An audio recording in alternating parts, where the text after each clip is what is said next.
પરમ વંદનીય ભાગવત ભગવાનના ચરણોમાં વંદન. વ્યાસપીઠને દંડવત. વ્યાસપીઠ પર બિરાજમાન શાસ્ત્રીજી પૂજ્ય જિગ્નેશ દાદાના ચરણોમાં વંદન. આજે મને એક કવિતા પેલો પ્રતિક સંઘવી આપી ગયો. પ્રીત, બહુ સુંદર શબ્દો લખ્યા છે એમણે. મને ગમી એટલા માટે એમને આજે અહીંયા વ્યાસપીઠથી રજૂ કરું છું.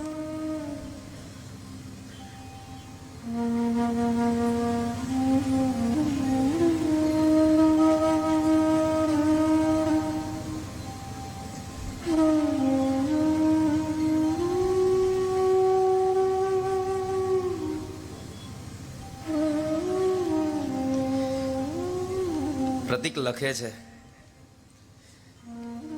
મધરાતે મળવા આવે છે કોઈ, મધરાતે મળવા આવે છે કોઈ, દુઃખને સુખમાં બદલાવે છે કોઈ. ભવો ભવની ભૂખ ભાંગે ને વળી પાછો અંતરના દ્વાર ખોલાવે છે કોઈ. ભવની ભૂખ ભાંગે સાહેબ. એકવાર અંતર ખુલી જાય, વિચારોના દ્વાર ખુલી જાય તો ભવની ભૂખ ભાંગી જાય. પ્રેમનું દ્રવ્ય ચોરે છે કોઈ, દૂર છે તોય ઓરે છે કોઈ.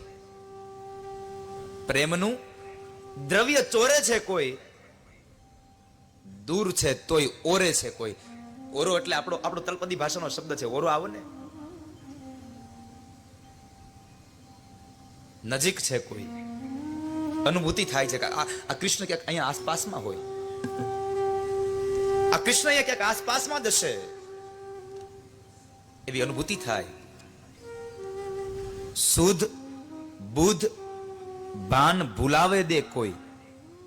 કૃષ્ણની ગાથામાં જઈએ એટલે સુધ બુધ અને બાન ભૂલાવી દે છે કોઈ.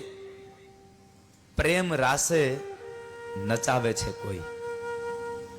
અહીંયા હું ગીત ગાવ ને તમે નાચો, એમાં સત્યતા જ નથી સાહેબ. કે હું ગાવ એટલે તમે નાચો છો, ના. ગાવા માટે તો મને માત્ર કૃષ્ણએ માધ્યમ બનાવ્યો છે, કારણ કે તમને તો એને નચાવવા છે, એટલા માટે કૃષ્ણએ મને માધ્યમ બનાવ્યો છે. તમને નચાવવા માટે મને માધ્યમ બનાવ્યો, ગાવા માટે તમને નચાવ્યા છે. નકર નાચવું તો અમારે ઘણું છે, પણ અમને ન નચાવ્યા એને.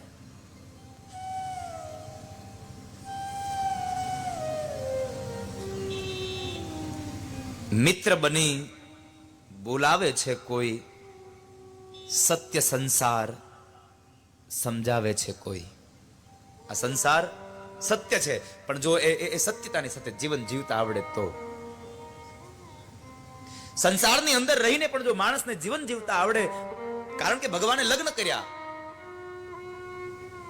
અને પોતાનું દિવ્ય દાંપત્ય જીવન ચલાવ્યું અને સંસારને બતાવ્યું, આ સમાજને ઉપદેશ આપ્યો કે આ સંસાર એ બંધન નહીં, જો સંસારમાં રહીને પણ છૂટતા આવડતું હોય તો સાહેબ. સંસાર એ બંધન નથી. મિત્ર બની બોલાવે છે કોઈ, સત્ય સંસાર સમજાવે છે કોઈ. કર્મફળની વાત કહે, કર્મફળની વાત કહે અને એઠી થાળી ઉચકાવે છે કોઈ.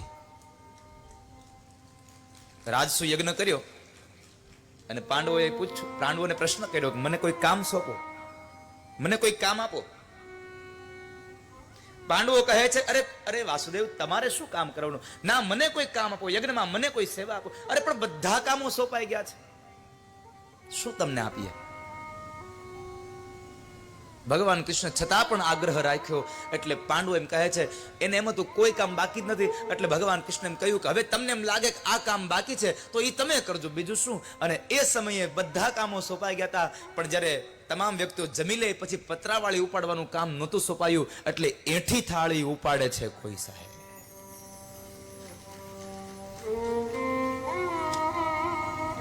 વળી પાછો કર્મના ફળની વાત હોતે કરતો જાય. કર્મણી વાધિકારાસ્તે મહાફલેષુ કદાચન. ભગવદ્ ગીતામાં ભગવાન બોલ્યા છે કર્મ કરે એને ફળ મળે છે. અને બતાવ્યું કે કોઈક જમી લે એની હેઠી થાળી ઉપાડો ને તો એનું પુણ્ય તમને મળે છે. એમાં શોક ન રાખો, એમાં આપણને આમ ક્ષોભ ન થવો જોઈએ. કોઈકની હેઠી થાળી ઉપાડવામાં પુણ્ય છે ને કે નથી? કેટલા લોકો માનો છો કોઈક જમી લે એની થાળી ઉપાડવામાં પુણ્ય છે? બરાબર. થાળી ઉપાડવાનું પુણ્ય એટલું હોય તો એની થાળી ધોવાનું કેટલું પુણ્ય હોય આપણને? હોય કે ન હોય એની થાળી ધોવાનું? હા કે ના?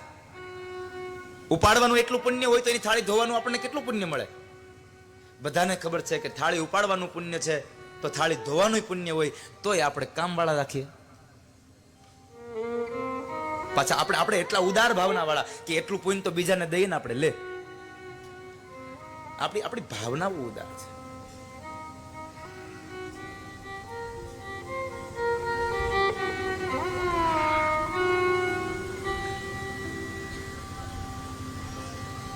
વળી પાછો બધાયના કામે કરે હો. અજાણી હુંડી સ્વીકારે છે કોઈ. બહુ સુંદર શબ્દો લખ્યા છે આ રીતે. અજાણી હુંડી સ્વીકારે છે કોઈ, દીકરીના મામેરા પુરાવે છે કોઈ. કોરા કાગળમાં હુંડી લખી નાખી નરસૈયાએ કે જાઓ ત્યાં શામળશા શેઠ તમને હુંડી આપી દેશે. અને ગામની અંદર બધા લોકોએ કીધું કે અહીંયા નથી કોઈ ચારણ, નથી કોઈ ભાટ, નથી કોઈ બ્રાહ્મણ, નથી કોઈ વાણિયો, આ શામળશા શેઠ છે જ નહીં અહીંયા કોઈ. અને ત્યારે જે પેલા ચાર વટે માર્ગુએ નિસાસો નાખ્યો, પેલો આપણને ધૂતી ગયો ધૂતારો. જ્યારે નરસૈયાને ધૂતારો કીધો ને ત્યારે દ્વારિકાના નિજ મંદિરમાં બેઠેલા કૃષ્ણથી ન સંભળાયું અને પોતે શામળશા શેઠ બનીને આવ્યો અને અજાણી હુંડી પોતે સ્વીકારી લાવો હું શામળશા શેઠ છું, મને આપો. અજાણી હુંડી સ્વીકારે છે કોઈ અને દીકરીના મામેરા પુરાવે છે કોઈ. જગત ચોકમાં ગાયા કરું ને, નરસૈયો એમ કહે છે કે હું જગત ચોકમાં ગાયા કરું પેલા વૈષ્ણવજનની હાટડીએ અને મારા બાપનું શ્રાદ્ધ કરાવે છે કોઈ. જગતના ચોકમાં ગાયા કરું અને મારા બાપનું શ્રાદ્ધ કરાવે છે કોઈ.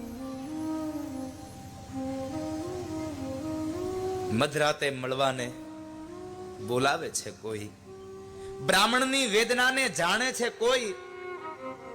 અયાચકની વાતને પહેચાને છે કોઈ. બ્રાહ્મણની વાતને જાણે છે કોઈ. એ કૃષ્ણને ખબર હતી બ્રાહ્મણની વેદના શું છે, બ્રાહ્મણને શું મારે માન આપવું, શું સન્માન આપવું, એ કૃષ્ણને ખબર હતી. એટલા માટે જ શ્રીમદ ભાગવતના 11મા સ્કંદની અંદર જ્યારે ભગવાનના એ વંશજોને દુર્વાસા ઋષિનો શ્રાપ મળ્યો, ગાંધારીનો શ્રાપ મળ્યો, તો આ તો કાળનો કાળ છે, એ શ્રાપને ફેરવી નાખે તાકાત છે એનામાં. પણ એમણે એ શ્રાપને ન ફેરવો, કારણ કૃષ્ણને બ્રાહ્મણોની એ ખબર છે કે જો હું અત્યારે દ્વાપર યુગના અંતમાં બ્રાહ્મણોના શબ્દોને ખોટા પાડીશ ને તો આવનારો સમય તો કળયુગ છે, તો કળયુગના બ્રાહ્મણની કોઈ કિંમત નહીં કરે. માટે બ્રાહ્મણની કિંમત ન ઘટે એટલા માટે કૃષ્ણએ શ્રાપને ખોટો ન પાડ્યો. સાહેબ, બ્રાહ્મણની વેદનાને જાણે છે કોઈ. અયાચકની વાતને પહેચાને છે કોઈ. ચપટી તાંદુલનો હિસાબ રાખે અને મિત્રની મિત્રતાને નિભાવે છે કોઈ. સાહેબ, મધરાતે મળવાને બોલાવે છે કોઈ.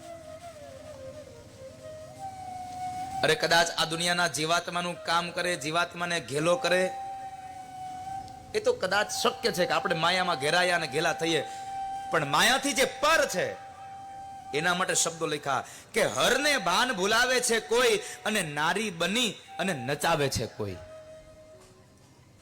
હરને ભાન ભૂલાવે છે કોઈ, નારી બનાવી અને નચાવે છે કોઈ. વેણુ વાણી વગાડ્યા કરે અને પ્રેમની વાતને પ્રસરાવે છે કોઈ. એ પ્રેમની વાંસળી વગાડે અને રાધા અને કૃષ્ણ અમરનો એ વિશુદ્ધ પ્રેમ આ જગતને બતાવે છે કોઈ. અને છેલ્લે લખ્યું, ઝેરને અમૃત બનાવે છે કોઈ, ઘૂઘરા બાંધી અને નચાવે છે કોઈ. ઝેરને અમૃત બનાવે છે કોઈ અને ઘૂઘરા બાંધી અને નચાવે છે કોઈ.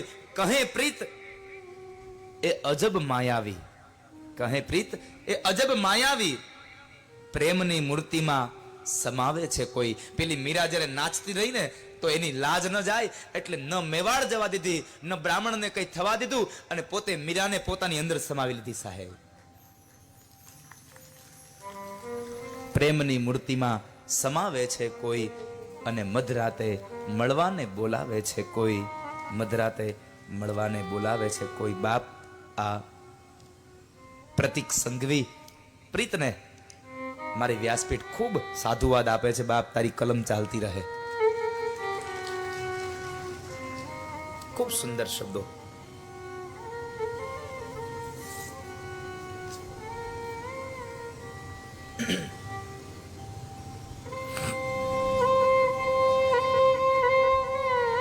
ગઈકાલે માં રૂકમણીના લગ્ન કર્યા અને ભગવાન કૃષ્ણની સાથે રૂકમણીને વિદાય કર્યા. કેટલી જનમેદની હતી એ વિદાયના પ્રસંગમાં. મને આજે આમ બહુ